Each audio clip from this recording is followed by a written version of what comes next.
So a player guarding Caitlin Clark named JC Sheldon poked Caitlin in the eye. Probably not intentional, but this little bump was on purpose. Then when Caitlin pushes her off in self-defense, Marina Mabrey takes that as an excuse to slam Caitlin and knock her to the ground. What the hell? But the referees gave no ejections, just flagrant ones. Not a good idea, because final minutes of the game, Caitlin's teammate Sophie Cunningham got a little payback on JC Sheldon. Yeah, got a little more payback during the brawl. Oh, refs ejected players that time. But the message was clear. Caitlin's teammates have her back. But why is that even still a thing in the WNBA? This league has been handed their Michael Jordan, Steph Curry, and they hate her. Why? And don't say race. The two women that just shoved Caitlin there, also white. Something else is going on here. They want nothing to do with Caitlin Clark's popularity, and it's not just the players. For example, this is the greatest women's coach of all time, Gino Auriemma, talking about Caitlin Clark last year. The delusional fan base disrespected the WNBA players by saying she's going to go in that league and tear it apart. These people are so disrespectful and so unknowledgeable and so stupid. And Diana said it best. This kid's in for a rude awakening. This kid's on the wrong team. She's got the wrong skill set to handle the physicality of that league. She's just not built for the physicality of this league. Oh my God. That would be like if Coach K was talking trash about LeBron before he got to the NBA. You would never even see that. Like, why would you disparage her at all? What is the point?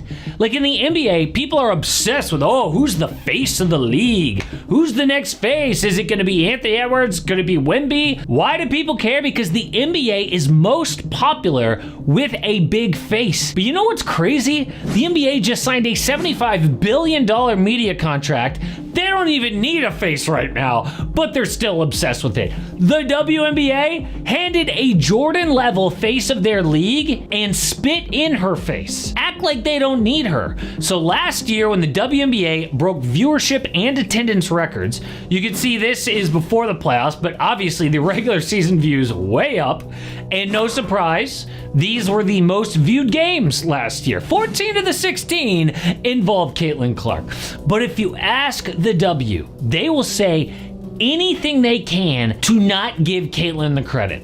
Like, can you believe that the commissioner, Kathy Engelbert, wrote an article called How We Did It about last year? And here's what she said. By nearly every metric, 2024 was a standout year. As transcendent rookies, Caitlin Clark, Angel Reese, Cameron Brink entered the league. Regular season games drew an average of 1.2 million viewers, up 170% from the previous season. Our All-Star game brought an all-time high of 3.4 million. Yeah, she mentions Caitlin's name 2 times in the entire article, and both times she says Caitlin Clark and Angel Reese. Many asked when I knew it would be a success.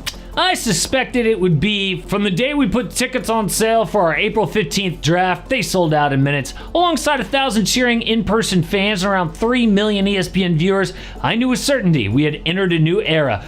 I wonder why the draft was such a success. Oh, and she actually has a reason why. Well, with an expanded team that we hired in 2022, we were able to quickly modernize the WNBA app to feature custom content to fans in certain geographies, all of which allowed us to better understand and serve our existing and potential fans. Really? If this lady thinks the WNBA app had anything to do with last year, she needs to see a doctor. The app. So when people dunk on Angel Reese for having a big ego about things, can we actually even blame Angel Reese? I mean, everybody in her life, including the commissioner, is telling Angel, you are just as big of a reason for the popularity as Caitlin Clark.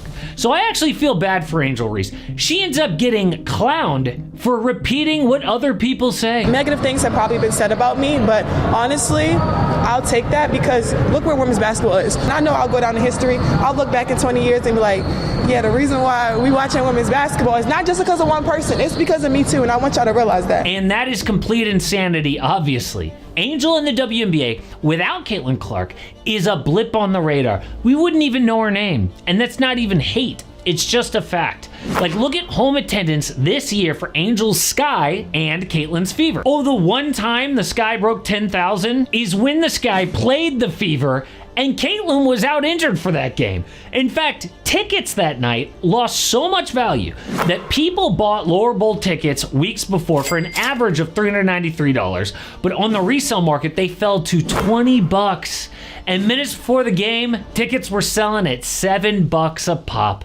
Can you imagine being the person who bought those tickets to try to flip them to make money, and you gotta sell them for $7? W ratings were down 55% during her injury. It is the Caitlin Clark effect.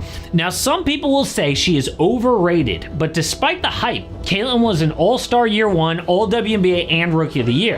And in her first game back from injury, Caitlin hit 1, 2, 3 straight three-pointers from Steph Curry range. Amazing. And did you see the defense that was drawn up specifically to try to stop Caitlin? You don't see that defense trying to stop Angel Reese. Again, no offense, this is just facts. In that game, her return from injury, Caitlin had 32 points, 9 assists, and 8 rebounds against the best team in the league. New York's first loss of the season. Caitlin had been out for 19 days before that.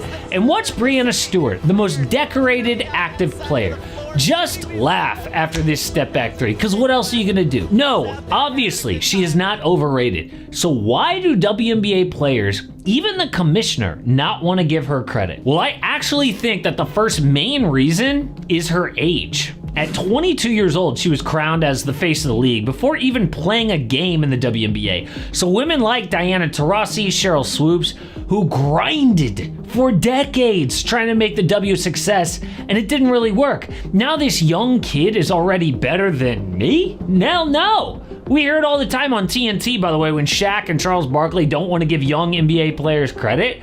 And it was the same thing with LeBron. He was called the chosen one at 18 years old. And do you remember what his Cavs teammates said before Braun actually got there? We have better players than him in his position already on our team, bro. I don't think you can really just bring a high school player in and really just think your team gonna really turn around like that. Now, when we look back, that was obviously vets who felt threatened by the hype of some 18-year-old kid. It's human nature. And people say, oh, it's because they're women. Women are extra salty.